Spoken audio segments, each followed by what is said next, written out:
কোটিকার সময় আমরা প্রথম মেসেজ পাই আমাদের কন্ট্রোল রুম যে আমাদের চেয়ারম্যান ঘাট পুরানো ঢাকার এই ইসলামবাগের চেয়ারম্যান ঘাটে আগুন লেগেছে। এর সাথে সাথেই আমরা মেসেজ পাওয়ার সাথে সাথেই আমাদের নিয়ারেস্ট ফায়ার স্টেশন লালবাগ সেটাকে আমরা বুক করাই। Fire station Lalbagh fire station যখন এখানে পৌঁছে এখানে আসার পর এখানকার ভারপ্রাপ্ত যে কর্মকর্তা ছিলেন উনি আগুনের ভয়াবহতা দেখে আরো সাহায্য চেয়েছেন আমাদের কন্ট্রোল রুমের কাছে। কন্ট্রোল রুম সেই সাহায্যের প্রেক্ষিতে পর্যায়ক্রমে আমাদের পলাশী, হাজারীবাগ, সিদ্দিক বাজার, সদরঘাট এবং সদরঘাট নদী ফায়ার স্টেশনকে মুভ করায়।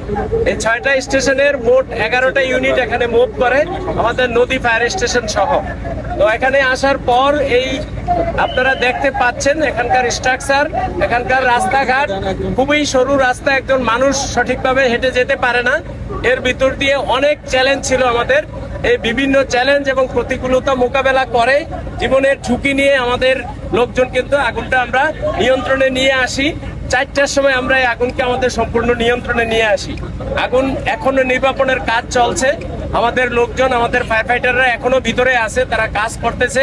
অগ্নি নির্বাপন শেষে আমরা টোটাল এলাকাকে সার্চ করব। এরপর আমরা বলতে পারবো আসলে কি কারণে আগুন লেগেছে এবং আগুন লাগার ক্ষয়ক্ষতির পরিমাণটা আমাদের একটা কমিটি হবে, সেই কমিটি ক্ষয়ক্ষতির পরিমাণ নিরূপণ করবে। যেহেতু এটা একটা আবাসিক ভবন, স্যার আগুন কি পুরোপুরি নিয়ন্ত্রণে এখন? আগুন আমাদের পুরোপুরি নিয়ন্ত্রণে আছে, আগুন আর বাড়ার কোনোই সম্ভাবনা নেই।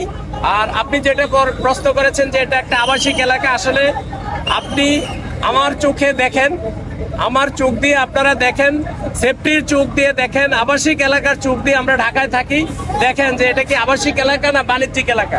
আসলে এটা কি এলাকা, কি ধরনের বিল্ডিং, নিচে আপনার একতলা ইট, তারপরে টিন দিয়ে আবার 4তলা। কোন মানুষ কোন বিবেকের প্রেক্ষিতে এ ধরনের বিল্ডিং তৈরি করে এবং বিল্ডিং ভাড়া দেয় আমরা ঠিক বুঝি না।